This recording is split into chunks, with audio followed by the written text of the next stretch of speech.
के संदर्भ में इतना ही कहना है कि कोर्ट ने 6 मई के दिन ज्ञानवापी परिसर का सर्वे कराने का आदेश किया है। उसमें कोर्ट ने एक बात और भी कही है कि सिर्फ इस आधार पर मस्जिद में प्रवेश से नहीं रोका जा सकता कि वो गैर मुस्लिम है। आप इस आधार पे किसी को नहीं रोक सकते। 1935-36 में एक मुकदमा दाखिल हुआ था। उस समय इलाहाबाद हाई कोर्ट था और भारत में सुप्रीम कोर्ट नहीं थी। भारत में प्रिविलेज कोर्ट ऑफ इंडिया थी, जिसकी सुप्रीम कोर्ट ब्रिटेन में लंदन में थी, और उसने 1940-41 में उस मुकदमे को डिस्पोज ऑफ किया और उसमें भी आज ही की तरह से सारे तर्क दिए गए थे। अगर वो ये कहते हैं कि इस पर 91 का स्पेशल प्रोविजन वर्शिप एक्ट लागू होता है, तो हम 1947 के पूर्व की स्थिति के आधार पे हम 1941 के फैसले को सामने रख करके मीडिया से आज बात कर रहे हैं।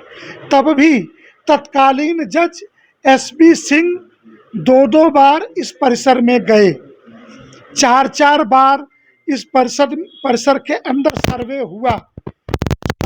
आधार पर जज ने जो निर्णय दिए, जज सबूत तक खड़े हैं। इस मस्जिद का मेंटेनेंस नहीं हो सकता, चूना पोचारा नहीं हो सकता, और ये मस्जिद जो है मंदिर को तोड़ के बनाई गई है। ये स्वतः जब बिखर जाएगी तो इसका जो जमीनी मालिक है वो पंडित सोमनाथ व्यास का परिवार है। उस परिवार को ये जमीन वापस चली जाएगी, उस मंदिर के रूप में उपयोग करें चाहे जैसे करें। अब प्रश्न है कि सोमनाथ व्यास परिवार को ये जमीन कैसे मिली। इस संदर्भ में एक ब्रिटिशर्स ने एक डॉक्यूमेंट्री बनाई कि हु वाज नागाज, कि ये नागा कौन थे। तो महानिर्वाणी अखाड़े के नागाओं ने औरंगजेब के द्वारा जब यह मंदिर तोड़ के मुसलमानों ने कब्जा ले लिया था, तो नागा साधुओं ने आक्रमण करके यह कब्जा पुनः प्राप्त किया। प्राप्त करने के बाद ताम्रपत्र में महानिर्वाणी अखाड़े को ने लिख करके पंडित सोमनाथ व्यास को पुजारी नियुक्त करके इस ज्ञानवापी मंदिर के लिए दिया था। उधर से वाकया आया है कि वो लोग किसी को घुसने नहीं देंगे गैर मुस्लिम को, तो उस पर आप लोगों का क्या राय है? मैंने पहला वाक्य प्रयोग किया कि कोर्ट ने कहा है कि सिर्फ गैर मुस्लिम होने के आधार पर आप किसी के प्रवेश को प्रतिबंधित नहीं कर सकते हैं।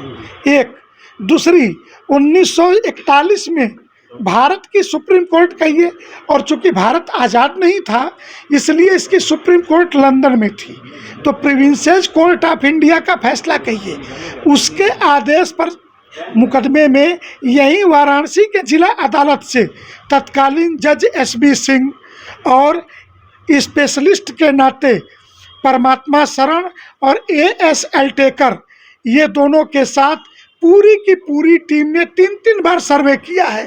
तो आप ये कैसे कह सकते हैं, पहले भी सर्वे हुए हैं 3-3 बार, आगे भी सर्वे होंगे। कोर्ट का आदेश है, सर्वे होना ही चाहिए। तो आगे ऐसी बातें क्यों किया जा रहा है? माहौल खराब करने के लिए किया जा रहा है या कुछ और बातें हैं? ये सीधी सी बात है, ज्ञानवापी के बहाने ये कोर्ट के अंदर तो टिकते नहीं, तो बाहर मीडिया के बीच माहौल खराब करने की कोशिश करते हैं। इनमें ऐसी हरकतों से बाज आना चाहिए, नहीं तो प्रशासन उठा करके इनको बंद करे। शांति भंग की आशंका में ये प्रशासन की जिम्मेदारी है। मांग करेंगे आप? पूरी तौर से मैं तो लिखित में, जो भी व्यक्ति माहौल खराब करे और कोर्ट के आदेश के पालन में बाधा पैदा करे, उसे गिरफ्तार करके जेल भेजाना चाहिए। के संज्ञान में ये सारी बातें हैं, और उसमें 2 एक्सपर्ट एएस अल्टेकर और एक और बड़े इतिहास डॉक्टर परमात्मा शरण, ये दोनों व्यक्ति गए थे तब भी। इसलिए वर्तमान परिप्रेक्ष्य में अखिल भारतीय संत समिति का मानना है, इन सारे तथ्यों के साथ, कि ऐसी कौन सी बात है जो आप छुपाना चाहते हैं और वातावरण खराब करना चाहते हैं। कोर्ट के अंदर तो आप यह हलफनामा देते हैं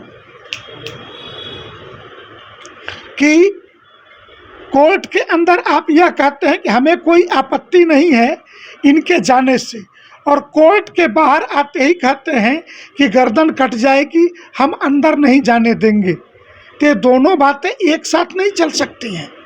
आप किसी एक बात को बोलिए।